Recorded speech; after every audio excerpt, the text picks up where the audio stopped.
सेवया भगवती उत्तमश्लोके भक्तिर्भवती नैष्टिकी। कृष्णाय वासुदेवाय देवकी नंदनाय च नंदगोपकुमाराय गोविंदाय नमो नमः। हरे कृष्णा। तो आज के प्रातःकालीन श्रीमद् भागवत कक्षा में मैं आप सभी लोगों का हृदयपूर्वक स्वागत करता हूँ। हम पाठ कर रहे हैं श्रीमद् भागवतम के अष्टम स्कंद के प्रथम अध्याय के ऊपर। आप कृपया मेरे पीछे दोहराइए। अथ अग्रे तृषय कर्माणि इहन्ते अकर्म हेतवे इहमान् हि पुरुषः प्राय अनिहां प्रपद्यते।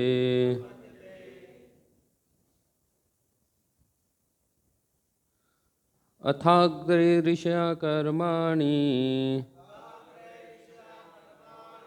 हन्ते कर्म हेतवे इहमानो हि पुरुषः प्रायोग्निहं प्रपद्यते। अथाग्रे ऋषकर्माणि हन्ते अकर्म हेतव इहमानो हि पुरुषः प्रायो अनिहं प्रपद्यते। अथाग्रे ऋषकर्माणि हन्ते अकर्म हेतवे इहमानो हि पुरुषः प्रायो अनिहं प्रपद्यते।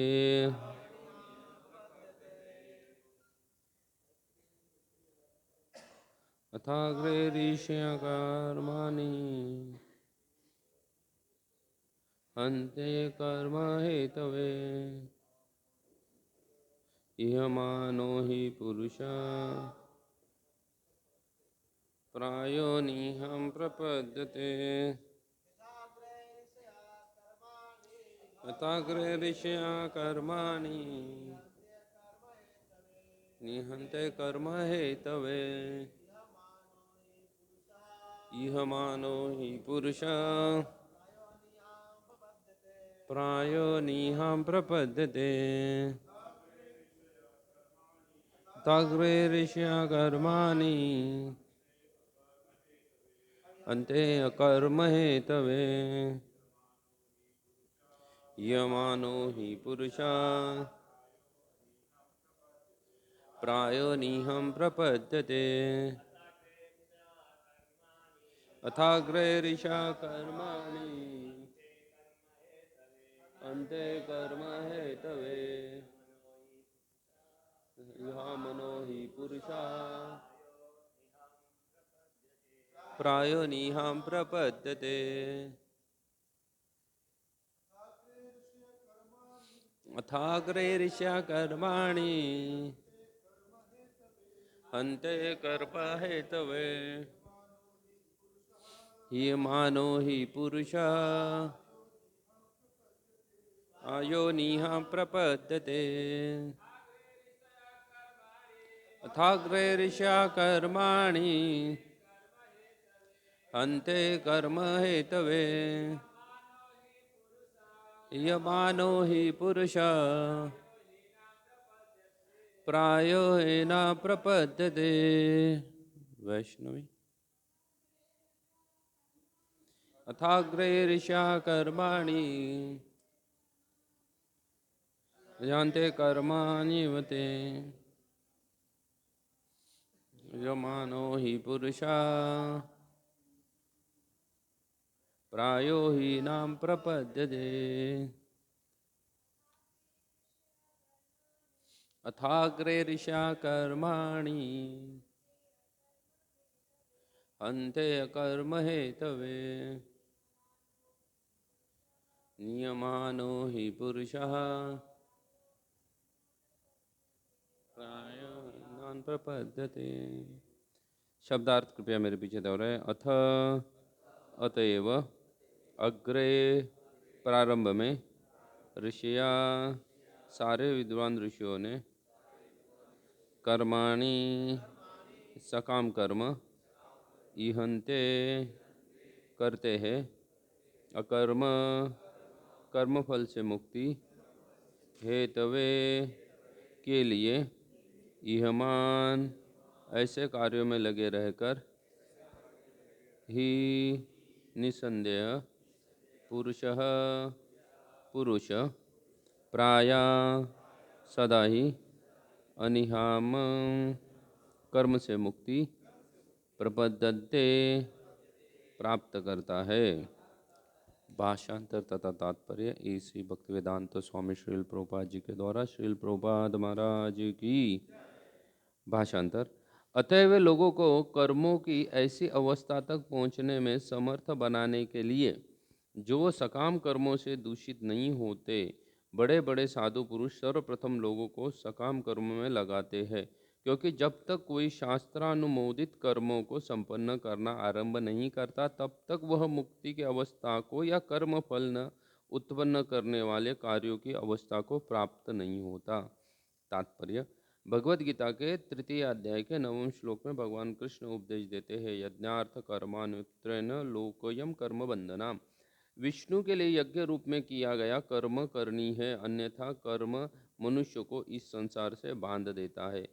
सामान्यतः प्रत्येक व्यक्ति इस संसार में सुखी होने के लिए कठिन श्रम करने के लिए आकृष्ट होता है, किंतु यद्यपि सारे विश्व में सुख के लिए ही विविध कार्यकलाप चल रहे हैं, लेकिन दुर्भाग्यवश ऐसे सकाम कर्मों से समस्याएं ही उत्पन्न होती है।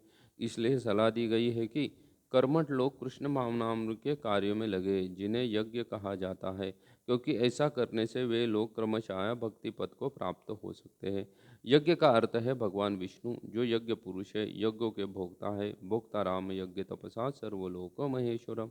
वास्तव में भगवान ही भोक्ता है, इसलिए यदि हम उनको तुष्ट करने के लिए अपने कर्म करना प्रारंभ करें तो हम धीरे धीरे भौतिक कार्यों में रुचि खो देंगे।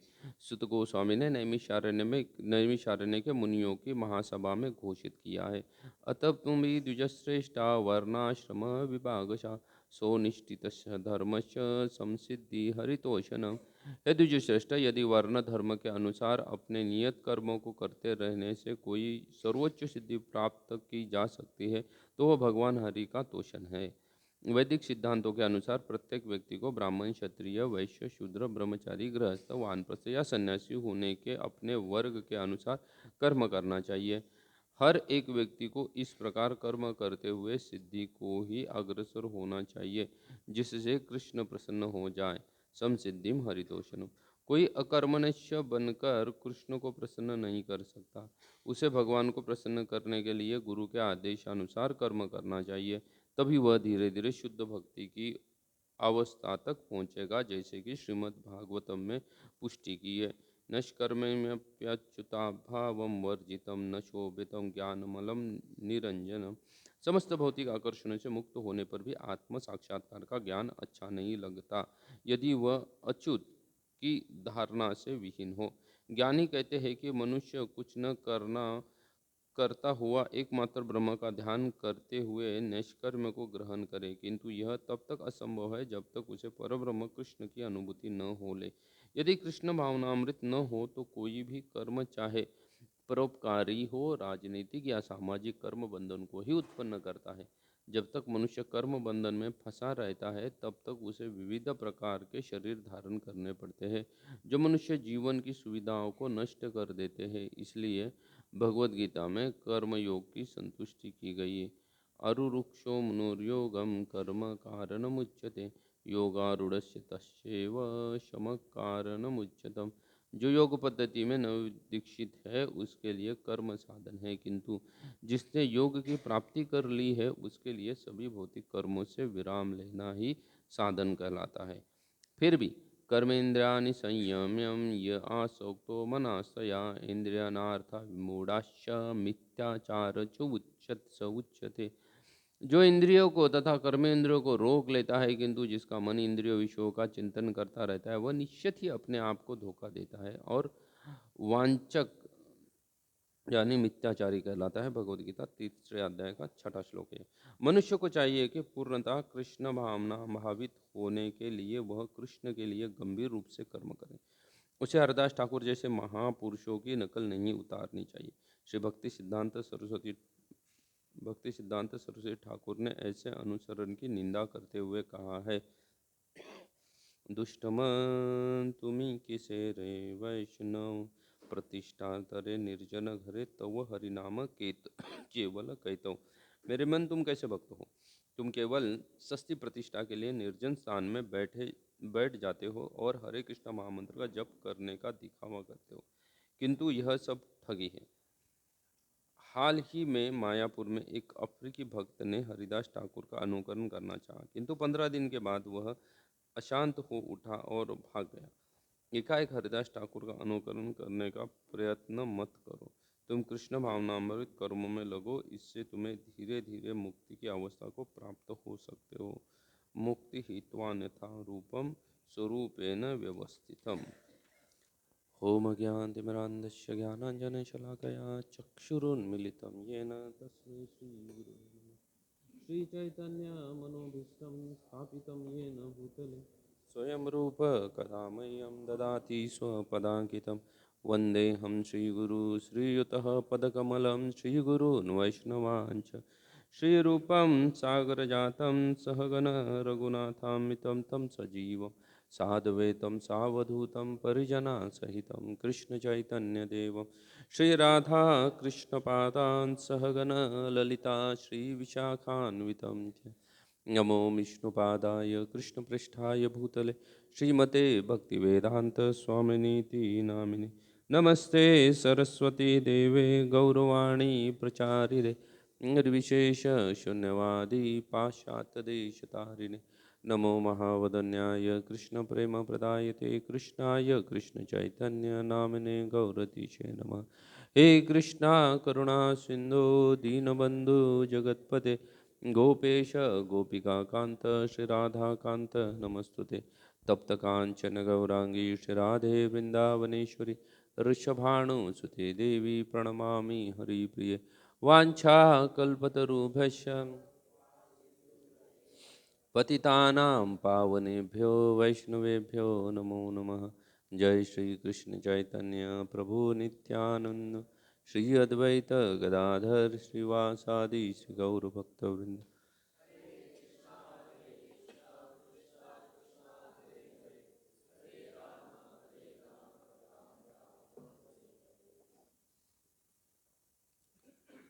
हरे कृष्णा।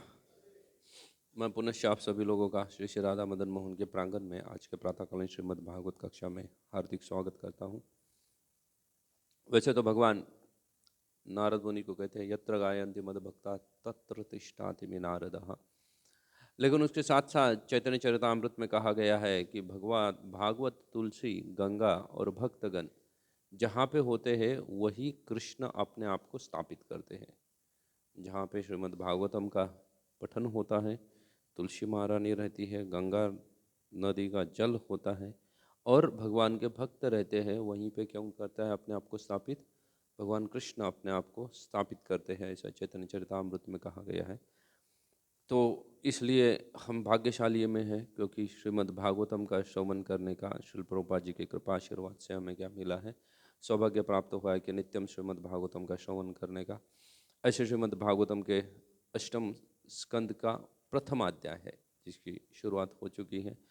काफ़ी गहन विषय है, काफ़ी सालों या ट्रिलियंस ऑफ ईयर बैक घटी घटनाओं का वर्णन इसमें होने वाला है। तो मेरी अपनी कोई निजी योग्यता नहीं है इसके ऊपर किसी भी प्रकार की टिप्पणी करने की, लेकिन मैंने जो भी कुछ श्रील प्रभुपाद जी की शिक्षाओं के द्वारा शिक्षा प्राप्त की है, सीखा है, उसको मैं आप सभी वैष्णवों के शुभ आशीर्वाद खास करके अमेय विलास स्वामी महाराज और सभी वैष्णवों के चरणों में सादर प्रणाम करके प्रार्थना करता हूँ कि मैं जो भी कुछ बोलूँ उसको अपने जीवन में उतार सकूँ। हम अष्टम स्कंद का प्रथम अध्याय के बारे में चर्चा कर रहे हैं। वैसे श्रीमद् भागवतम में 10 विषय वस्तु के बारे में बोला गया है। कोई भी ग्रंथ होता है एक होते हैं उपनिषद और दूसरा होता है क्या है, पुराण। तो शास्त्र ऐसा कहता है, श्रीमद् भागवतम के 12वें अध्याय स्कंद में इसका वर्णन आएगा कि अगर उपनिषद है तो उसमें 5 विषय वस्तु बोली जानी चाहिए। 5 के नीचे अगर विषय वस्तु बोली जा रही है तो फिर वो क्या है, वो उपनिषद नहीं कहा जा सकता है, उसको टीका कही जाती है या टिप्पणी कहा जाता है। लेकिन 5 विषय वस्तु मिनिमम जिसमें बोला गया है वो क्या है, उपनिषद है। उसके साथ साथ जब पुराण का संबंध आता है तो पुराण में कितने विषय वस्तु होने चाहिए, 10 विषय वस्तु होने चाहिए। अभी ये जो विषय वस्तु होते हैं इसका कोई ऐसा सीरियल वाइज चर्चा नहीं की हुई रहती है। कोई भी विषय वस्तु अगर है तो उसकी सीरियल वाइज चर्चा नहीं होती है, श्रीमद् भागवतम हो या अन्य उपनिषद भी क्यों ना हो, लेकिन उसका समस्त शास्त्र में यही 10 विषय वस्तु के आजू बाजू में क्या है, चर्चाएं क्या होती रहती है, चलती रहती है। लेकिन उसके बावजूद भी श्रीमद् भागवतम के छठे जो स्कंद है उसकी प्रस्तावना जब श्रील प्रभुपाद जी लिखते हैं तो प्रभुपाद जी एक मोटा मोटी ज्ञान प्रदान करते हैं कि कौन सी विषय वस्तु कहाँ पे बोली गई है, कौन सी विषय वस्तु कहाँ पे बोली गई है। तो उसमें से जो अष्टम स्कंद है उस अष्टम स्कंद को मनवंतर कथा कहा गया है। विषय है मनु के बारे में चर्चा होना, तो उस मनवंतर कथा का वर्णन कहाँ पे मिलेगा, इस अष्टम स्कंद में मिलेगा। जैसे इस अध्याय का नाम ही, प्रथम अध्याय का नाम ही श्री प्रभुपाद जी देते हैं ब्रह्मांड के प्रशासक मनु। जय श्री श्री राधा मदन भगवान की, श्री श्री गौनिताय की, श्रील प्रभुपाद की। तो जैसा इसका नाम ही देते हैं कि ब्रह्मांड के प्रशासक कौन है, मनु, मतलब मनु के बारे में चर्चा होगी। यह पूरा जो ब्रह्मांड है इसकी व्यवस्था सुचारू रूप से चलने के लिए 6 लोगों की आवश्यकता होती है, या 6 कैटेगरी होते हैं। 6 लोग नहीं बोल सकते, लोग ज़्यादा होते हैं, लेकिन मूलतः 6 कैटेगरी किए गए हैं। उनकी आवश्यकता होती है समस्त ब्रह्मांड को सुचारू रूप से चलाने के लिए। किसकी किसकी आवश्यकता होती है, तो प्रभुपाद जी इसी के प्रस्तावना में लिखते हैं, अष्टम स्कंद के ही प्रस्तावना में श्री प्रभुपाद जी लिखते हैं कि ये सबको चलाने के लिए सबसे प्रथम आवश्यकता जो होती है वो होती है किसकी, मनु की आवश्यकता होती है। उसके बाद दूसरे जो महत्वपूर्ण लोग हैं पूरे ब्रह्मांड में उनको कहा गया है मनुपुत्र, इसलिए आप हर मनवंतर में उसके पुत्रों के ऊपर भी चर्चा की गई है। जैसे प्रायः श्रीमद् भागवतम में ज़्यादा वर्णन जिनका किया गया है वो स्वयंभू मनु का किया गया है। फिर स्वयंभू मनु के पुत्र उत्तानपाद और कौन है, प्रियव्रत महाराज की चर्चा हुई, उनकी 3 पुत्रियाँ थी, उनकी भी चर्चा हुई। तो प्रथम जो आवश्यक है वो मनु आवश्यक है ब्रह्मांड को सुचारू रूप से चलाने के लिए। दूसरा महत्वपूर्ण लोग है ब्रह्मांड में, उनको कहा जाता है मनुपुत्र, मनु के पुत्र। तीसरे जो महत्वपूर्ण है वो है इंद्र। उस मनवंतर में क्या है, इंद्र का पदभार कौन से व्यक्ति ने संभाल लिया है। चौथा महत्वपूर्ण व्यक्ति है या समूह है, उनको कहा जाता है देवता।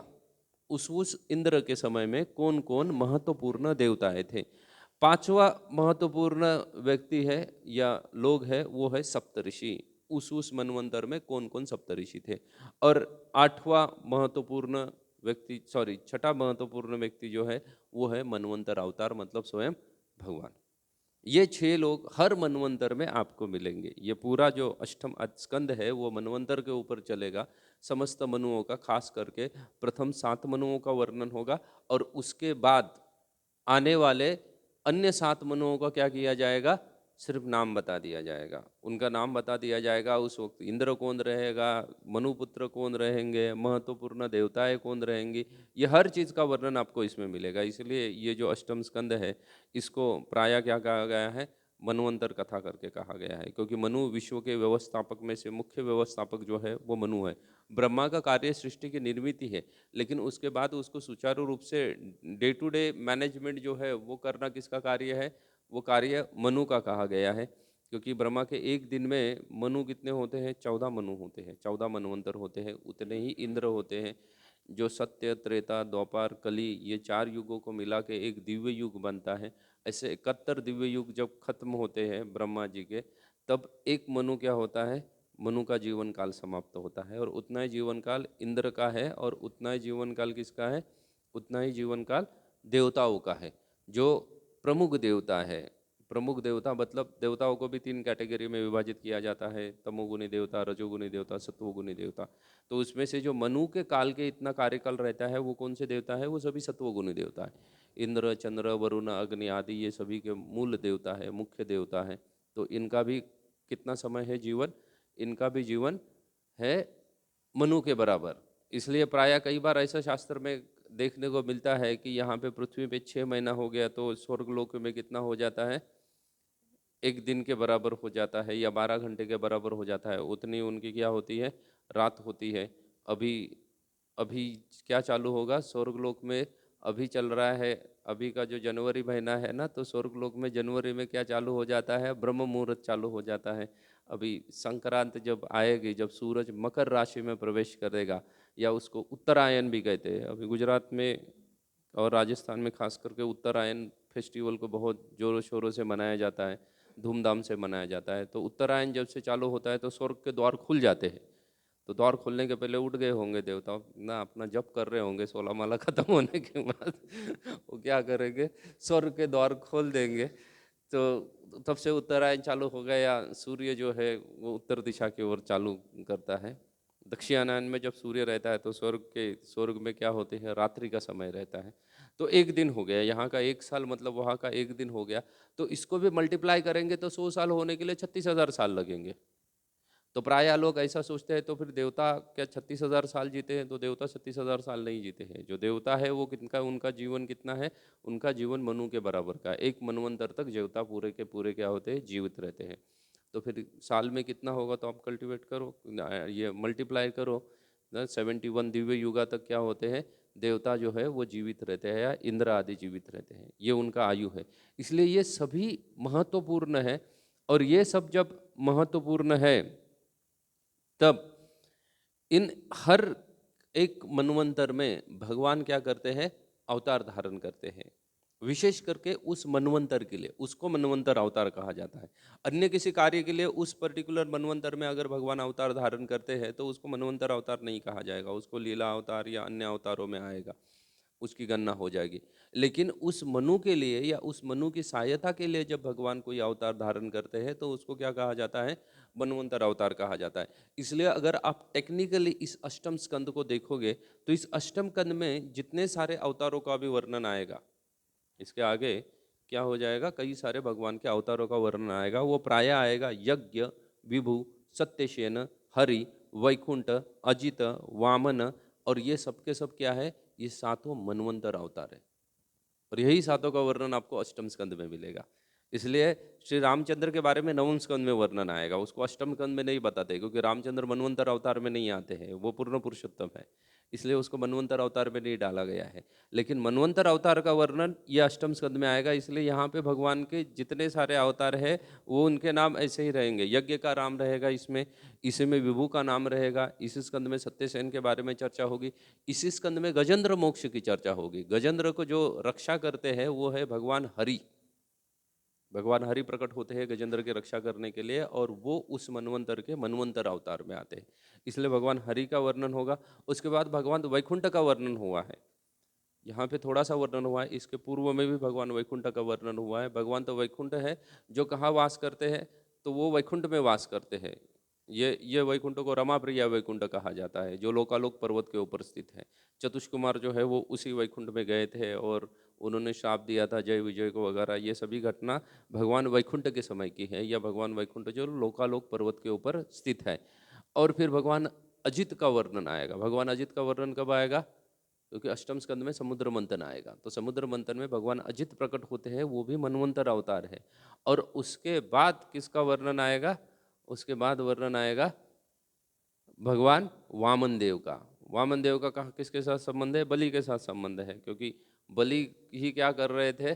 बलि को ही आइडिया थी, या जो असुरों का नेतृत्व कर रहे थे समुद्र मंथन के समय में, वो कौन थे? महाराजा बलि थे, जो असुरों की ओर से असुरों का नेतृत्व कर रहे थे। तो महाराजा बलि के भक्ति को या उनकी शरणागति से प्रसन्न होकर भगवान फिर से प्रकट हो जाएंगे, वो है वामन। तो ये सब के सब क्या है? ये सभी के सब मनवंतर अवतार है, और ये प्रथम 7 मनुओं में प्रकट हो चुके हैं, क्योंकि अभी सप्तम मनवंतर चल रहा है।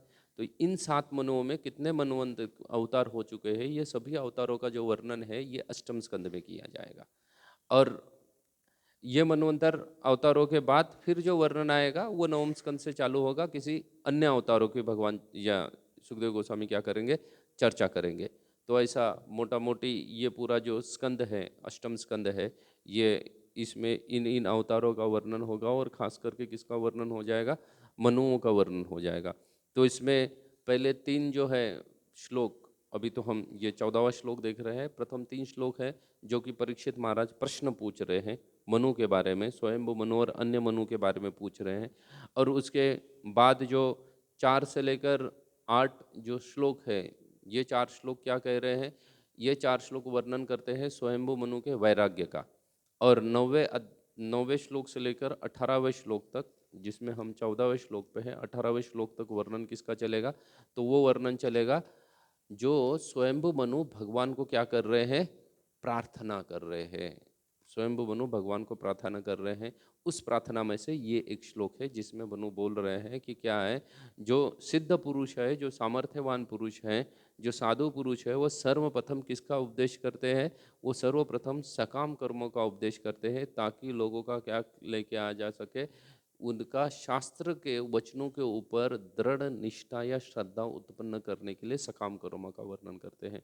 और इसके बाद फिर किसका वर्णन करेंगे, निष्काम कर्म का वर्णन करेंगे। ऐसा मनु बोल रहे हैं, किसको, भगवान को बोल रहे हैं। प्रभुपाद जी बहुत सुंदर लंबा चौड़ा परपोट लिखे हैं ये सबको लेके। प्रभुपाद जी तो प्रायः कृष्ण भावना भावित कर्म का ही उल्लेख करते हैं, ये इसमें जितना सारा वर्णन करते हैं। लेकिन अगर आप ठीक से देखेंगे श्रीमद् भगवद गीता को, क्योंकि इसमें से इस अध्याय में प्रभुपाद जी ने कई सारे भगवद गीता के तृतीय अध्याय को क्या किया है, तृतीय अध्याय में से कई सारे श्लोकों का प्रभुपाद जी ने वर्णन किया है।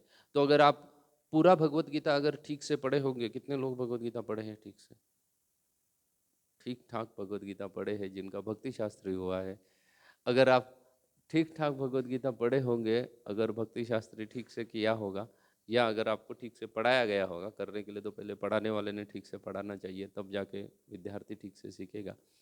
तो आप देख सकते हैं भगवद गीता को 3 भागों में विभाजित कर सकते हैं। प्रथम 6 अध्याय है, बीच के 6 अध्याय है और आखिरी के 6 अध्याय है। ऐसा वर्णन चलता है भगवद गीता का। जनरली हम बोलने के लिए तो बहुत कुछ बोल देते हैं, बीच में भक्ति कहा गया है, मतलब उसको सैंडविच की उपमा आदि देते हैं। लेकिन पहला जो 6 अध्याय है, प्रथम 6 अध्याय जो भगवद गीता है, ये भगवद गीता के 6 अध्यायों में हर तरीके से भगवान अर्जुन को एक ही चीज़ समझाने का प्रयास कर रहे हैं, वो है कि तुम्हें फल से निरासक्त होना है।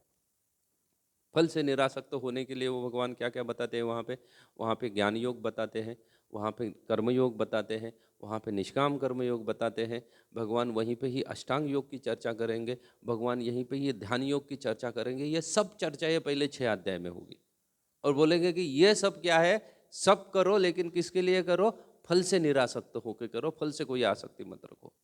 ये होते होते 6ठा अध्याय खत्म होता है, अर्जुन बोलता है पॉसिबल नहीं है, ये सब मैं करूँगा और उसके साथ साथ कर्म में लगा रहूँगा लेकिन फल से निरासक्त रहोगा, बोले ये पॉसिबल नहीं है, कुछ अन्य हो तो आपके पास उपाय बताओ। तब फिर भगवान 7वें अध्याय से लेकर 12वें अध्याय तक, 12वें किसका वर्णन करते हैं, भक्ति का वर्णन करते हैं। बोले ठीक है, अगर तुम फल से आसक्त निरासक्त होकर वर्णन नहीं कर सकते हो, कोई भी कार्य निष्काम कर्म योग नहीं कर सकते हो, तो फिर क्या करो, मेरे लिए कार्य करो। तो इसलिए वो 12 अध्याय, मतलब 12वें अध्याय तक आगे के 6 अध्याय वर्णन करते हैं। और फिर बचे हुए 6 अध्याय में अर्जुन के कुछ अन्य प्रश्न हैं जो कि प्रकृति को लेके हैं, संबंधित हैं, मनुष्य के स्वभाव को लेके संबंधित हैं, उनके ऊपर भगवान चर्चा करते हैं। अर्जुन वैसे प्रश्न पूछते हैं और उनके ऊपर भगवान चर्चा करते हैं। तो प्रथम 6 अध्याय है, इसमें कर्म विकर्म अकर्म आदि सभीयों का भगवान वर्णन करते हुए अर्जुन को कंक्लूजन देते हैं कि आपको क्या करना पड़ेगा, निष्काम कर्म करना पड़ेगा। आपको किसी भी कामना से क्या रहना पड़ेगा, आसक्त नहीं रहना पड़ेगा, फल को त्याग के आपको कार्य करना पड़ेगा। अगर ऐसा कार्य कोई करता है तो ही वो क्या कर सकता है, भगवत प्राप्ति के लिए क्या बन जाता है, भगवत प्राप्ति के लिए पात्र बन जाता है। जब तक कोई निष्काम कर्मयोग नहीं करता है तब तक वो भगवत प्राप्ति के लिए पात्र नहीं हो सकता है।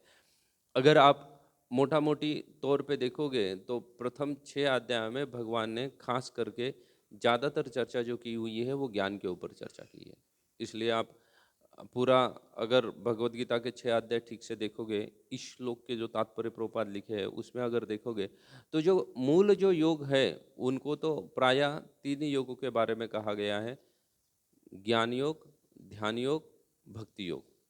या आप बोल सकते हो कि ज्ञान योग है, अष्टांग योग है और भक्ति योग है। ये 3 ही मूलतः योग है। लेकिन फिर आप बोलोगे कि फिर भगवत गीता में इतना बड़ा लंबा चौड़ा तो योगा लैडर बताया जाता है, इतना सारा जितना सारा योगा की सीढ़ियाँ बताई गई है, योगा लैडर जो बताया गया है। तो अगर आप तृतीय अध्याय का या आप पंचम अध्याय का ठीक से भगवत गीता के अध्ययन करोगे तो उससे आपको पता चलेगा कि निष्काम कर्म योग, सांख्य योग, ये दोनों को क्या है, ये दोनों ज्ञान योग के ही सब सेक्शंस है। क्योंकि निष्काम कर्म योग का जो उद्देश्य है, अगर भगवत गीता ठीक से समझनी है तो हर योग को समझना पड़ेगा, उसका संबंध, अभिधेय और प्रयोजन देखना पड़ेगा। तो निष्काम कर्म योग है, उसका प्रयोजन ही ज्ञान योग है। निष्काम कर्मी का जो प्रयोजन है वो क्या है, ज्ञान उसका प्रयोजन है। इसलिए अब अगर किसी का प्रयोजन ही ज्ञान है तो फिर वो ज्ञान का ही सब सेक्शन हो गया है, बराबर है। अभी सांख्य योग जो है, भगवान पंचम अध्याय में भगवद गीता कहते हैं, बोलते सांख्य योग और ज्ञान योग में कोई फर्क नहीं है। अगर उसमें कोई फर्क समझता है तो उसको बाल बुद्धि कहते हैं ना, असितस्य क्या बाला, बाल बुद्धि है वो, जो इनमें क्या समझ रहा है, फर्क समझ रहा है। सांख्य योग और ज्ञान योग है। क्यों सांख्य योग और ज्ञान योग में फर्क नहीं समझना चाहिए? तो भगवान बोलते हैं क्योंकि दोनों का प्रयोजन एक ही है। भले अभिधेय अलग अलग है, दोनों का कार्य करने की पद्धति अलग अलग है, लेकिन दोनों का प्रयोजन क्या है, दोनों का प्रयोजन एक ही है। इसलिए इन दोनों को, सांख्य योग को और ज्ञान योग को, एक जैसा समझना चाहिए। फिर बचा गया अष्टांग योग। द्वितीय अध्याय की शुरुआत, द्वितीय अध्याय के आखिरी में ही अष्टांग योग के ऊपर भी भगवान चर्चा करते हैं। तो बोलते हैं अष्टांग योग और ध्यान योग एक जैसा है। क्यों? क्योंकि उनका भी प्रयोजन एक जैसा है। उनका प्रयोजन क्या है, एक ही चीज़ को प्राप्त करना है। इसलिए अष्टांग योग और ध्यान योग भी एक जैसे चलते हैं। और फिर एक योग बचा, वो क्या है, वो भक्ति योग है। तो अर्जुन को पूरा बिगिनिंग में भगवान ज्ञान योग और निष्काम कर्म योग समझा रहे हैं या सांख्य योग समझा रहे हैं। उसमें समझा क्या रहे हैं, तो समझा रहे हैं कि तुम निष्काम होके क्या करो, निष्काम भाव से कर्म करो। अगर निष्काम भाव से कर्म नहीं कर पाओगे तो फिर तुम्हें क्या नहीं प्राप्त हो जाएगा, सिद्धि प्राप्त नहीं होगी। अभी ज्ञान योग जो है उसको अगर आप देखोगे ठीक से तो ज्ञान और वैराग्य, इनको ट्विंस कहा गया है शास्त्र में। ये दोनों क्या है, वो ट्विंस के समान है। अगर कोई बोलता है कि मेरे पास बहुत सारा ज्ञान है तो फिर उसके पास वैराग्य होना क्या है, अति आवश्यक है। अगर कोई वैरागी है तो उसके पास क्या होना आवश्यक है, ज्ञान होना आवश्यक है। कोई एक चीज नहीं आ सकती है। ज्ञान और वैराग्य क्या होने चाहिए, दोनों एक साथ प्रकट होने चाहिए। दोनों ये भक्ति के पुत्र है और ये दोनों जुड़वा है। तो ज्ञान और वैराग्य एक साथ अगर प्रकट होते हैं तो व्यक्ति ठीक ठाक चल रहा है। लेकिन सिर्फ कोई वैराग्य दिखा दर्शा रहा है लेकिन उसके पास ज्ञान नहीं है। अर्जुन वही करना चाहते थे। अर्जुन पूरा, अगर आप भगवद गीता के 6 अध्याय देखोगे, जहाँ जहाँ पे ज्ञान का वर्णन आता है अर्जुन तुरंत क्या समझ लेते हैं, ज्ञान मतलब कर्म संन्यास, कर्म को क्या करो, त्याग दो। इसलिए प्राय लोग कभी कभी कर्म संन्यास योग भी कहते हैं, लेकिन कर्म संन्यास योग क्या है, वो ज्ञान योग का ही हिस्सा है। कर्मों को त्यागना तो ठीक है भगवान बोल रहे हैं, लेकिन बोले तब तक तुम कर्मों को त्याग नहीं सकते हो जब तक तुम्हारी चेतना किस में स्थित नहीं है, ब्रह्म में स्थित नहीं है। इसलिए बेटर है, भगवान उसको कह रहे हैं कि आप क्या करो, निष्काम कर्मयोग करो। और अगर निष्काम कर्मयोग नहीं कर सकते हो तो भगवत गीता के तीसरे अध्याय के 10वें श्लोक से लेकर 16वें श्लोक तक 6 श्लोकों में भगवान अर्जुन को कहते हैं कि अगर आप निष्काम कर्मयोग नहीं कर सकते हो तो फिर आप क्या करो, आप सकाम कर्मयोग करो, सकाम कर्म करो। इसलिए वहाँ पे फिर सब यज्ञों की चर्चा आती है। बोलते हैं ये यज्ञ से देवता प्रसन्न रहेंगे, देवता तुम्हें क्या करेंगे, इच्छित फलवांछी पूर्ति करेंगे। इसलिए मनुष्य और देवताओं के बीच में संयोग बना रहेगा। ये सब चर्चा जो चलती है ये इन 6 श्लोकों में चलती है, जहाँ पे भगवान अर्जुन को बोल रहे हैं अगर निष्काम कर्मयोग नहीं कर सकते हो तो बेटर है क्या करो, सकाम कर्मयोग करो, लेकिन कर्म को मत त्यागो, कर्म संन्यास मत ले लो। ज्ञान के आधार पर तुम कर्म संन्यास लेने की जो चर्चा कर रहे हो बारंबार कि मैं युद्ध छोड़ के चला जाऊंगा, तो बोले ये मत करो। यहाँ पे भी इस श्लोक में जो मनु है वो वही चर्चा कर रहे हैं कि पहले जो ऋषि मुनि है वो किसको क्या करते हैं, अगर कोई व्यक्ति निष्काम नहीं बन सकता है तो उसको कहाँ लगा लेते हैं, सकाम कर्म में लगा लेते हैं, सकाम कर्म योग में लगा लेते हैं। मतलब उसको फल की आकांक्षा रह के ही, लेकिन तुम क्या करो, शास्त्र नियमों का पालन करो। अगर फल की आकांक्षा रखते हुए भी अगर व्यक्ति ये व्यक्ति होता है, ये इससे क्या हो जाएगा, तो व्यक्ति पशु स्तर से थोड़ा सा ऊपर उठ के मनुष्य स्तर पे आ जाएगा और वो क्या करेगा, शास्त्रों के नियमों को पालन करके कर्म करना चालू करेगा, जिससे उसका क्या होगा, शास्त्र के वचनों के ऊपर उसकी श्रद्धा दृढ़ होती रहेगी। और ऐसी दृढ़ श्रद्धा जब होती रहेगी तब वो क्या करेगा, धीरे धीरे निष्काम कर्म योग की तरफ बढ़ेगा। अगर सकाम कर्म ही कर रहा है तो, जो अगर कर्म कर रहा है तो। लेकिन अगर कोई कर्म ही त्यागना चाहता है, कार्य को ही त्यागना चाहता है, जिसको कर्म संन्यास कहते हैं, तो वो कह रहे हैं कि वो संभव नहीं है। क्यों संभव नहीं है? तो भगवान स्वयं भगवत गीता के तृतीय अध्याय के चतुर्थ श्लोक में कहते हैं कि जब तक चित्त शुद्धि नहीं होती है तब तक कोई भी क्या नहीं हो सकता है, ज्ञान योग को पालन नहीं कर सकता है। ज्ञान योग को अगर स्वीकार करना है, कर्म संन्यास लेना है, तो मिनिमम बेसिक क्वालिफिकेशन क्या है, चित्त शुद्धि। ये बेसिक क्वालिफिकेशन है। अगर चित्त शुद्धि नहीं है तो व्यक्ति क्या नहीं कर सकता है, ज्ञान योग का पालन नहीं कर सकता है।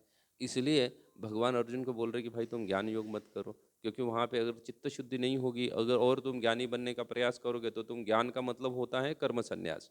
ज्ञानी जो है वो कोई कार्य नहीं करते हैं। ये सभी जितने सारे अध्यात्मवादी है उसमें ज्ञानी कोई कार्य नहीं करता है, ज्ञानी के लिए कोई कार्य नहीं है।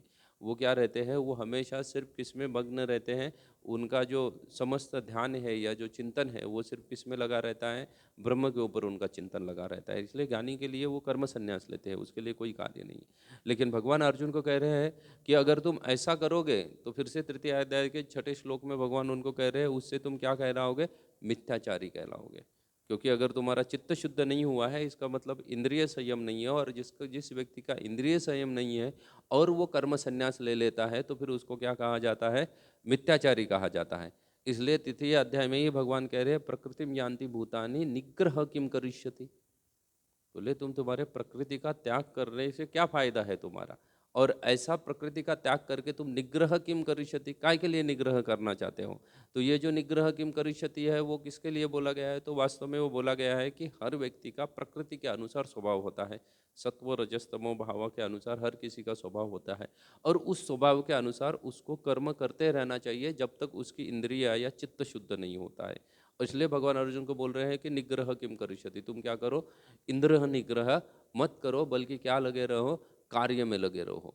उससे आज क्या होगा, धीरे धीरे तुम क्या कर जाओगे, निष्काम बन जाओगे। तुम क्या करो, निष्काम कर्मयोग का पालन करो। अर्जुन को बोल रहे हैं, यहाँ पे भी मनु यही दर्शाना चाहते हैं कि निष्काम कर्मयोग का पालन करना चाहिए। व्यक्ति ने अपना कार्य तो करना चाहिए, लेकिन उस कार्य के फल से क्या होना चाहिए, अनासक्त होना चाहिए, उसके साथ कोई आसक्ति नहीं होनी चाहिए।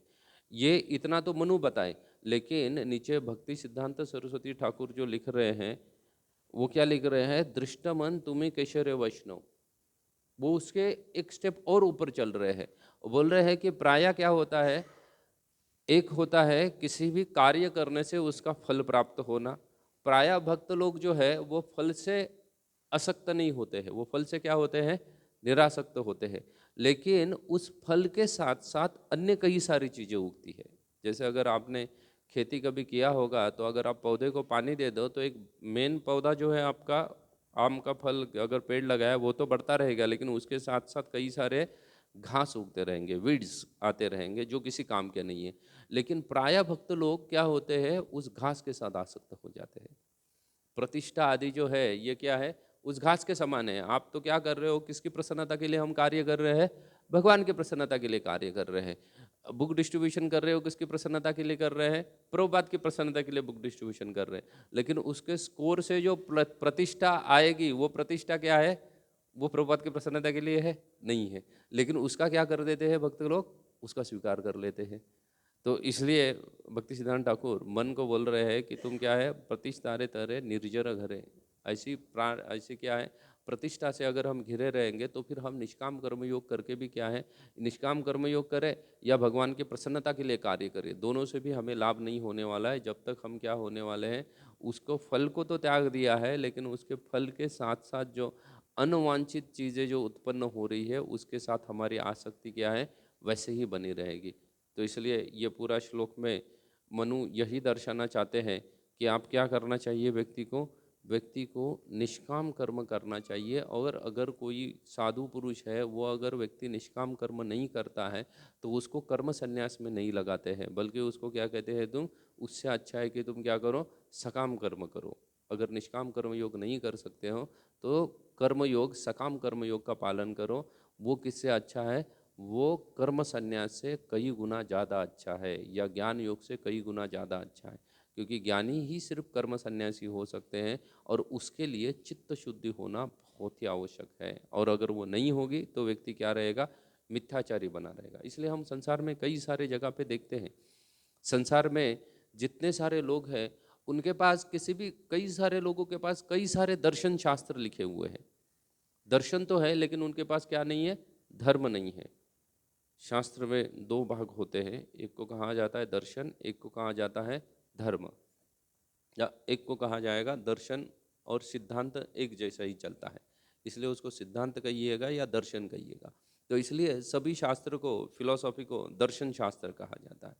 लेकिन लोगों का पास सिर्फ दर्शन होता है लेकिन धर्म नहीं होता है। दर्शन सिद्धांत होते हैं, धर्म वो चीज़ होती है जिसको जीवन में उतारा जा सकता है, उसे धर्म कहते हैं। धर्म जिसका जीवन में पालन किया जाए, और दर्शन जो होता है वो सिद्धांत होते हैं। इसलिए सिद्धांत को जीवन में कैसे पालन किया जाए, इसलिए भागवत में दृष्टांत दिए हुए हैं कि कई सारे लोगों का वर्णन आया कि उन्होंने कैसे धर्म को पालन किया या सिद्धांतों को पालन किया। तो दर्शन शास्त्र बहुत सारे हैं, लेकिन धर्म धर्म कुछ नहीं है। इसलिए प्रभुपाद जी प्राय बोलते थे कि क्या है, they are only having philosophy but no religion, that's why they are mental speculators. वो सिर्फ क्या है, अपने हिसाब से चलते हैं। इसलिए आजकल आप लोग देखो, आप रास्ते पे चले जाओ, कई सारे लोग कई सारे दर्शन शास्त्र बोलेंगे, कई सारे फिलोसॉफी बोलेंगे, और धर्म क्या है उनका? कुत्ते को बिस्कुट खिलाना।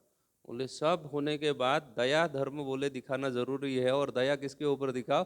तो दया सिर्फ किसके? कुत्ते और बिल्ली तक ही दया दिखाओ।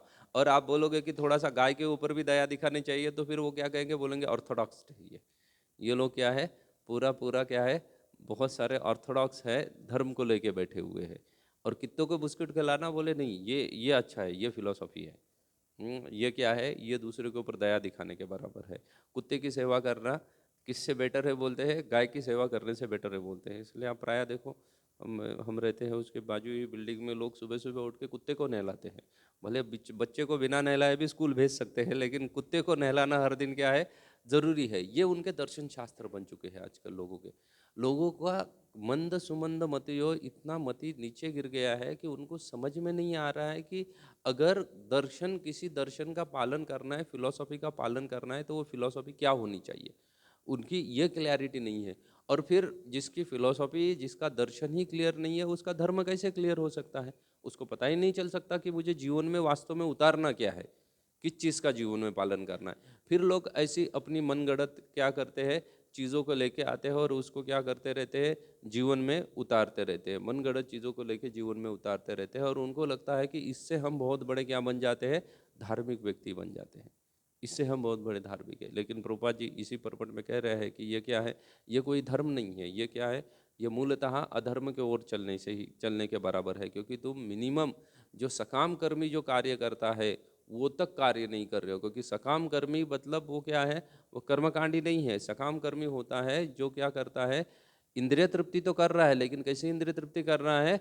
जो शास्त्र विहित इंद्रिय तृप्ति कर रहा है। शास्त्र के बाहर जो इंद्रिय तृप्ति बोली गई है उसको सकाम कर्मी नहीं करता है, उस चीज़ को वो स्वीकार नहीं करता है। वो सिर्फ उतने ही चीज़ों को स्वीकार करता है जो चीज़ें इंद्रिय तृप्ति के लिए किस में बोली गई है? शास्त्र में बोली गई है। फिर कई सारे यज्ञों का वर्णन आता है जिसमें जिसमें देवता प्रसन्न होते हैं और देवता उसको क्या करते हैं? वांछित फल प्रदान करते हैं। लेकिन आजकल आप संसार में देखो, ऐसा कोई कुछ नहीं कर रहा है। संसार में कई सारे लोग हैं, आप देखोगे हर दूसरा व्यक्ति उसकी अपनी खुद की कुछ ना कुछ फिलॉसफी रहेगी, और उसको वो क्या करेगा? उसको पालन करता रहेगा।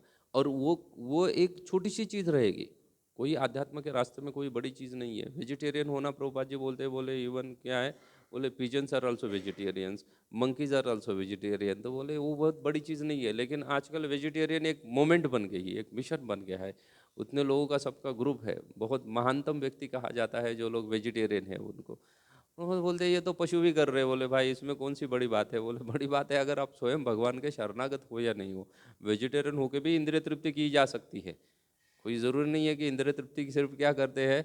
नॉनवेज खाने से इंद्रिय तृप्ति होती है, वेजिटेरियन भी इंद्रिय तृप्ति कर सकता है। हमारा पर्पज़ है कि इंद्रिय तृप्ति के ऊपर फुल स्टॉप लगाना है और कार्य उतने ही कर रहे हैं या इंद्रिय तृप्ति भी उतनी ही करनी है जितनी क्या है भगवान को प्रसन्नता प्रदान करेगी। नहीं तो इंद्रिय तृप्ति, जैसे भक्ति सिद्धांत सरस्वती ठाकुर कहते थे, बोलते अगर कोई मुझे गारंटी देगे कि मेरा हर बच्चा क्या हो जाएगा, कृष्ण का शुद्ध भक्त बनेगा, तो बोले I am ready to produce hundreds of childrens. बोले भाई सन्यास विन्यास सब त्याग दूंगा, बोले भाई गृहस्थ बन के क्या करूंगा, 100 बच्चे भी पैदा करने के लिए मैं तैयार हूँ, लेकिन गारंटी क्या चाहिए, वो हर बच्चा कृष्ण भक्त बनना चाहिए। और ये गारंटी कोई नहीं दे रहा है।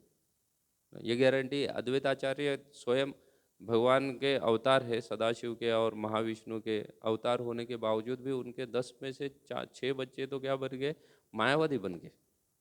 रहे वैदिक धर्म का ही पालन करते हुए, लेकिन पूर्ण कृष्ण भक्त नहीं हुए, वो मायावादी बन गए हैं।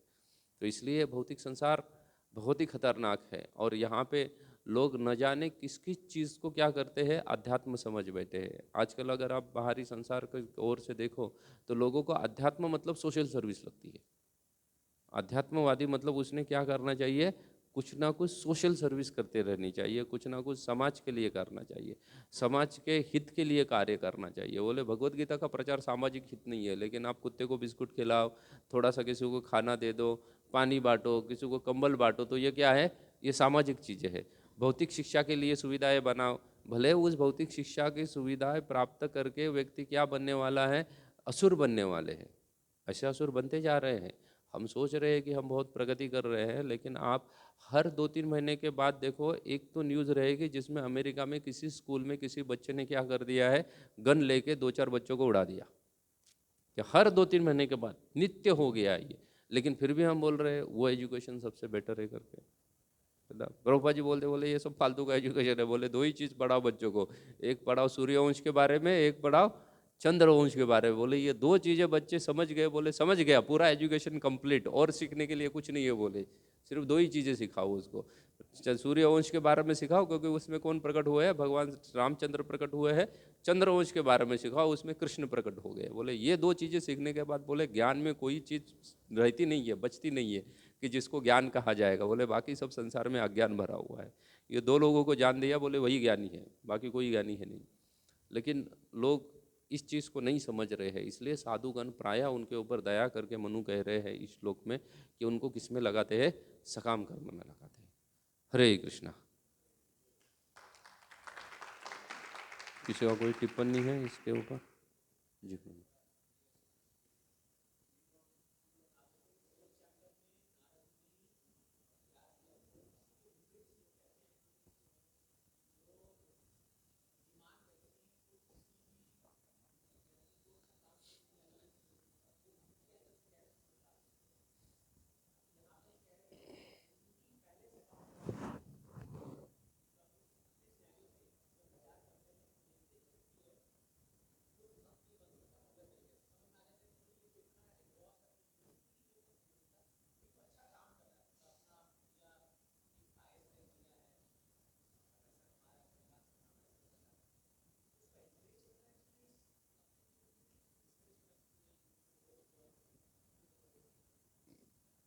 प्राय उसको सकाम कर्म में इनक्रेज करना चाहिए, जो पूरा भक्त नहीं बन सकता है। क्योंकि अगर हम उसको सकाम कर्म में इनक्रेज नहीं करेंगे तो भले ही वो अभी पायस दिख रहा है, लेकिन ज़्यादा समय दूर नहीं है कि वो क्या करने लगेगा, सब इम्पायस एक्टिविटीज़ करने लगेगा। तो उससे अच्छा है कि उसको क्या करो, सकाम कर्म में लगाओ। अभी ये सकाम कर्म क्या हो सकते हैं, तो प्राय प्रभुपाद जी बोले हैं कि माई 50% work is done, 50% is still remain. और वो क्या था, तो वो था उनका 50% वर्क जो रिमेन था वो क्या है, वो सबका सब वर्णाश्रम धर्म है। तो क्षत्रिय, ब्राह्मण, शूद्र, वैश्य, इन हर किसी का अपना अपना कार्य है, और वो सभी का सभी कार्य प्रायः सकाम कर्म है। तो प्रभुपाद बोलते हैं कि उसको उस कार्य में लगाओ, कोई भी है उसको उस कार्य में मिनिमम लगाओ कि वो अपने प्रकृति के हिसाब से कुछ ना कुछ कार्य करता रहे। अगर उसमें वो लगा रहेगा तो वो टिका रहेगा, नहीं तो कली बहुत खतरनाक है। वो लोग जितने भी पायस दिख रहे हैं वो अगर डायरेक्ट भक्ति नहीं कर सकते तो उनको इनडायरेक्ट भगवान से संबंधित कुछ ना कुछ कार्य करने में लगाओ। इसलिए तो आप देखो ना कि कई सारे वर्णन आते हैं कि विष्णु के लिए आप मंदिर बनाने के लिए ये करो तो आपको इतने अश्वमेध यज्ञ का फल प्राप्त हो गया, नित्य स्वर्ग प्राप्त होगा। ये क्या है, सब कामना ही तो दिखा रहे हैं। यहाँ पे थोड़ा है कि भगवान की सेवा करने के लिए है करके। अगर भक्ति है तो फिर प्रहलाद महाराज बोल रहे हैं कि मैं युगों युगों तक यहीं पे रहना चाहता हूँ और प्रचार करना चाहता हूँ। उनकी कोई कामना नहीं है मुक्ति प्राप्त करने की, लेकिन यहाँ पे दिखा रहे हैं कि ये करो जिससे क्या मिलेगा, तुम्हें मुक्ति प्राप्त होगी। तो मुक्ति प्राप्त करने के लिए भी लालच दिखाना, ये भी सकाम कर्म में ही एंगेज करने के बराबर है। तो इसलिए हमें प्रचार को बड़ा इंटेलेक्चुअल होना चाहिए कि किसको क्या प्रचार करें। प्रायः हम क्या है, मेजॉरिटी टाइम लोगों का एक्सेलेटर दबा लेते हैं कि वो सीधा सीधा 16 माला पकड़ ले और क्या करे, 4 नियमों का पालन करे तो ठीक है। अगर ऐसा नहीं कर सकता है तो उसके लिए हम सोचते हैं कि मेरे प्रचार में उसका कोई स्थान नहीं है, उसको क्या करो, उसको बाहर रख दो। प्रभुपाद जी ने ऐसा नहीं किया। प्रभुपाद के समय में तो प्रभुपाद जी ने हर किसी को प्रदान किया है। या गोसाई देखो, वृंदावन में गोसाई हर किसी के पास चले जाते थे। तो हर किसी के पास चले जाते थे तो वे हर व्यक्ति की आवश्यकता है, और हर व्यक्ति अपने पूर्व जन्म में जितना सारा लेके आया है भक्ति उन्मूलित सुकृति, उतना ही भक्ति कर पाएगा, उससे ज़्यादा तुरंत भक्ति नहीं पकड़ लेगा। तो अगर कोई नहीं है, कर पा रहा है, तो फिर क्या करो, तो फिर प्रयास करो उसकी भक्ति उन्मूलित सुकृति बढ़ाने का। आप खास करके जब प्रभुपाद जी ने प्रथम बार रथ यात्रा चालू किया था, उस समय के प्रभुपाद के लेक्चर देखो। जब रथ बना रहे थे जयानंद प्रभु, तब प्रभुपाद के लेक्चर देखो। उसमें प्रभुपाद जी क्लियरली बोल रहे हैं कि ये इसका पूरा पर्पस क्या है, जगन्नाथ जी बाहर आने से लोग उनका दर्शन लेंगे, उससे उनका सुकृति बढ़ेगा। भक्त बनेंगे नहीं बोले, बोले सुकृति बढ़ेगा। तो सुकृति बढ़ाना मतलब क्या कर रहे हो, उसको कर्म में लगा रहे हैं। भले सकाम कर्म है वो, कोई कोई किसी ना किसी चीज़ से भगवान के पास आ जाए, चतुर्विधा भजन्ते मां, किसी तो कारण से भगवान के पास आ जाएगा जिससे उसका सुकृति बढ़ेगा। और सुकृति बढ़ने के बाद एक समय में एक पर्टिकुलर नंबर ऑफ सुकृति होने के बाद भगवत कृपा या भक्त कृपा से वो भक्त बन जाएगा।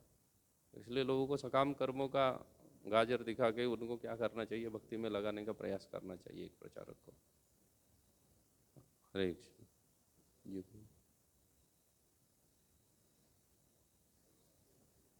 जी प्रभु जी।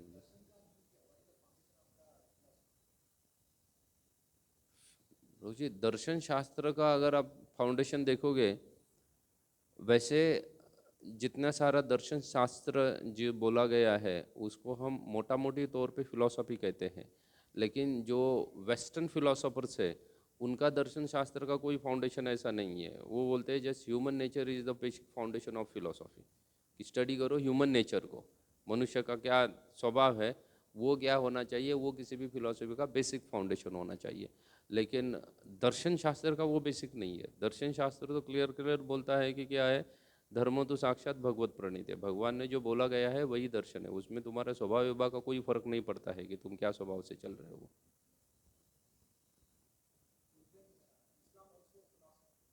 इस्लाम इज ऑल्सो फिलोसॉफी। इस्लाम फिलोसॉफी है, भगवान ने कही है।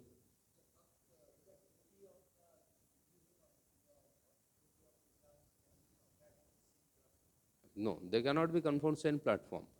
अगर आप देखो, भगवान स्वयं कहते हैं ना, वो अपने प्राकट्य का कारण बोलते हैं चतुर्थ अध्याय में कि मैं क्यों प्रकट होता हूँ।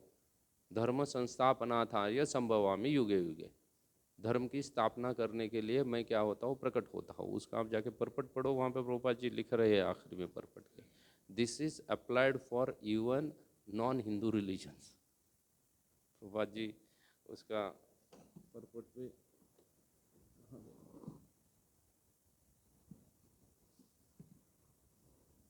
क्या है, श्लोक संख्या 4.7 अभित्थान धर्म से तदात्मा।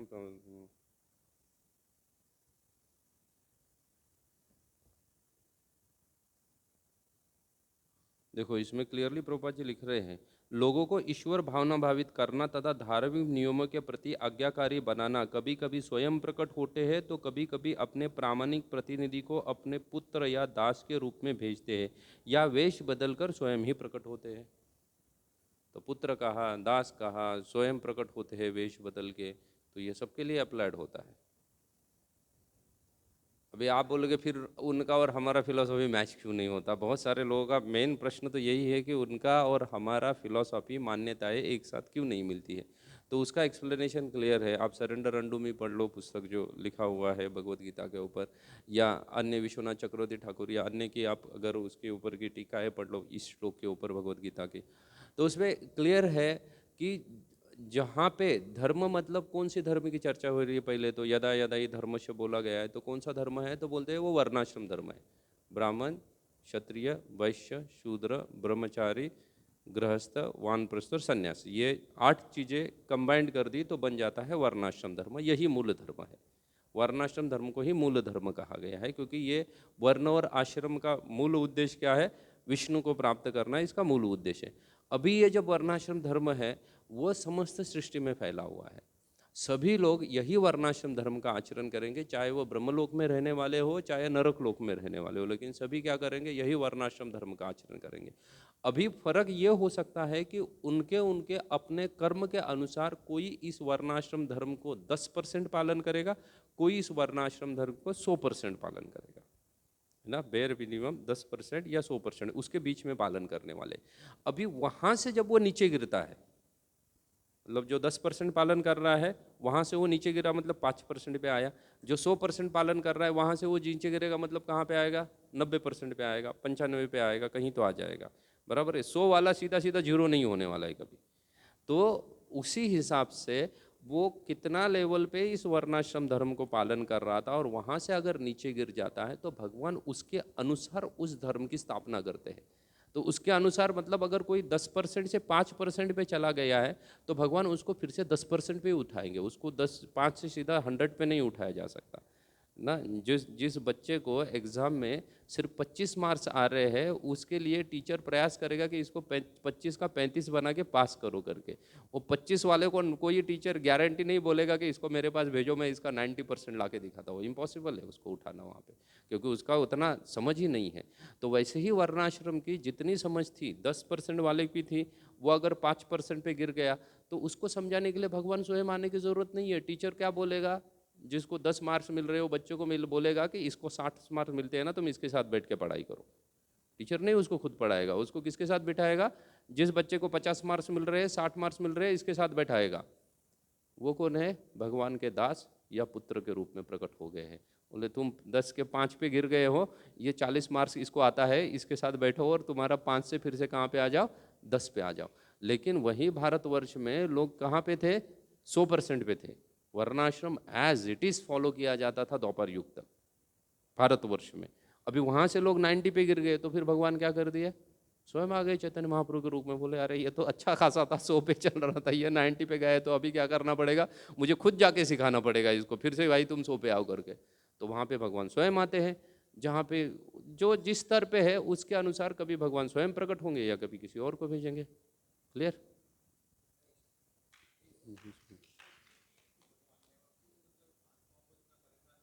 भगवान नहीं परेशान करते किसी को बाबा। भगवान is the most loving father. भगवान के इतना प्रेम हमसे कोई नहीं कर सकता है। भगवान हमसे प्यार करते हैं, परेशान हम खुद है। और किसके वजह से खुद परेशान है, वो हमारे खुद की काली करतूतें ऐसी है ना जिसके वजह से हम परेशान हैं। भगवान ने सृष्टि की है हमें परेशान करने के लिए नहीं, ये सृष्टि भगवान ने की है हमारे प्रेम की वजह से। कुछ कुछ बच्चा बदमाश रहता है जो बोलता है कि मुझे क्या करना है, बाप के साथ रहना ही नहीं है, मुझे अलग से रहना है।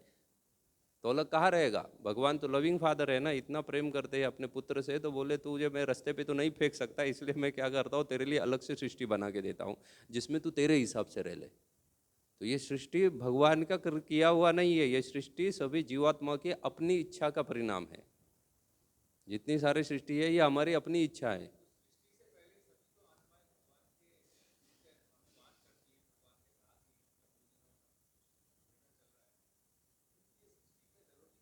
तो क्योंकि हम रहना नहीं चाहते थे ना भगवान के साथ, सभी भगवान के साथ थे, लेकिन भगवान वहाँ पे प्रभुपाद जी बोलते हैं माइन्यूट इंडिपेंडेंस एक आत्मा का है जिसके अंदर भगवान इंटरफेयर्स नहीं करते हैं।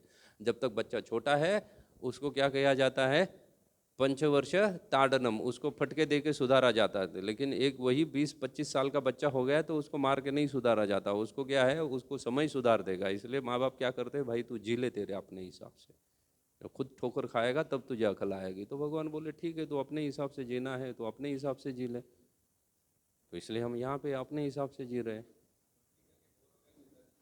बोर नहीं हुए थे, इंडिपेंडेंस है ये हमारा।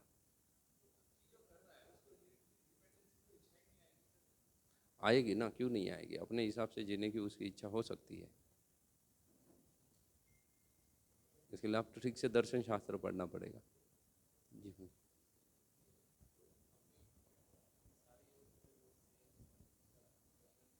हाँ, प्रयोजन सेम नहीं, मतलब हर किसी का अपना अपना प्रयोजन है। तो तीन चार योग एक साथ मिलते हैं। जैसे निष्काम कर्म योग है, उसका प्रयोजन जो है वो ज्ञान योग है, इसलिए वो ज्ञान योग का ही सब सेक्शन है। ज्ञान का ही मतलब होता है, सांख्य दर्शन जो है वो ज्ञान की तरह है, क्योंकि सांख्य पूरा ज्ञान के हिसाब से चलता है, इसलिए उसको भी ज्ञान का सब सेक्शन कहा जाता है।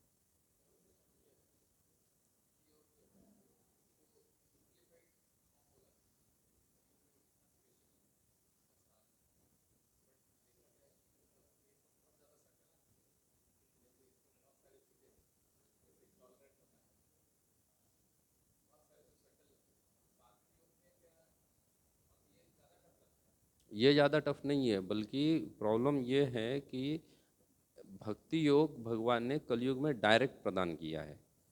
अगर वैसा देखा जाए तो ये सभी चीज़ों को एक साथ में भक्ति ही कहा जाता है। जितने सारे योग है वो सबको एक साथ में भक्ति कहा जाता है। इसलिए आप निष्काम कर्म योग रहे, ध्यान योग रहे, अष्टांग योग रहे, हर जगह पे प्रभुपाद जी लिखते हैं कृष्ण भावना भावित कर्म, कृष्ण भावना भावित व्यक्ति। हर जगह पे एक ही चीज़ क्यों लिख रहे हैं प्रभुपाद जी? तो बहुत सारे जो टीकाकार है या बाहर के जो स्कॉलर है वो बोलते हैं अरे देखो तुम्हारे स्वामी जी यहाँ पे क्या लिख रहे हैं। कुछ नहीं लिख रहे, स्वामी जी सही लिख रहे हैं, क्योंकि ये सब किस में आते हैं? भक्ति के अंतर्गत आते हैं। और ये हर चीज़ में आप स्टेप बाय स्टेप प्रोग्रेस करके फाइनली किसको प्राप्त करोगे? तो भक्ति को प्राप्त करोगे। चैतन्य महाप्रभु महावदन्य है, तो उन्होंने क्या कर दिया, बोले ये सब देख के डर जाएंगे लोग और कुछ नहीं करेंगे, तो उसको क्या करो, उसको डायरेक्ट भक्ति इंट्रोड्यूस करो, और भगवान के लिए कर्म करते करते भगवान की कृपा से उसका हृदय शुद्ध हो जाएगा। यहाँ पे अन्य योगों में क्या है, वहाँ पे कृपा विभा कुछ नहीं है हृदय शुद्ध करने के लिए, तुमको खुद को शुद्ध होना पड़ेगा। चित्त शुद्ध हो जाएगा तब तुम ज्ञान योग को पालन करोगे। जब ज्ञानी बन जाओगे तो निष्काम कर्म योगी रहोगे, निष्काम कर्म योगी नहीं, कर्म संन्यास लोगे, सभी कर्मों को त्याग दोगे, सभी कर्मों से तुम संन्यास लोगे। और जब सभी कर्मों से संन्यास ले जाओगे, ले लोगे, और फिर भगवान के ऊपर तुम अच्छे से ध्यान करोगे तो तुम्हें ब्रह्म की प्राप्ति हो जाएगी। ब्रह्म को समझने के बाद फिर समझोगे कि इसके आगे भी कुछ होता है जिसको परमात्मा कहा जाता है। जब परमात्मा रियलाइजेशन आएगा तो तुम अष्टांग योग का पालन करोगे, और अष्टांग योग को आगे बढ़ते बढ़ते अष्टांग योगी चला जा सकता है। अष्टांग योगी को बोला गया है कि वो शांत रस तक पहुंच सकता है, और शांत रस में पहुंचने के बाद उसको समझ में आएगा इसके आगे भी कुछ होता है, इसके आगे भी इधर क्या है, साक्ष्य रस है, वात्सल्य है, माधुर्य आदि रस है। कब तक जाएगा? महाप्रभु महावदन्य है, वो सीधा आया और ये सबको एस्केप करके आपको भक्ति दिया। लेकिन सबको एस्केप करके भक्ति तो इंट्रोड्यूस किया, लेकिन अनर्थ तो वैसे ही है। जो ये सब करने से धीरे धीरे नष्ट होके ऊपर आने वाले थे तुम, लेकिन यहाँ पे महाप्रभु बोल रहे हैं कि तुम भक्ति करती रहो। अगर भक्ति करते रहोगे तो गुरु के और भगवान की कृपा से ये सब अनर्थ क्या हो जाएंगे, एक दिन नष्ट हो जाएगा और शुद्ध बन जाओगे। तो इसलिए सिंप्लीफाइड वर्जन खाली क्या है कि इंट्रोड्यूस किया है सिंप्लीफाइड वर्जन, लेकिन ये चीज़ों को तो हमें भगवान के पहले क्या था, खुद के बल पे ये सब चीज़ों को काटना था। अभी यहाँ पे भगवत कृपा से चीज़ों को काटेंगे हम, उतना ही डिफरेंस है। हरे कृष्णा। ग्रंथराज श्रीमद् भागवत महापुराण की, श्रील प्रभुपाद की।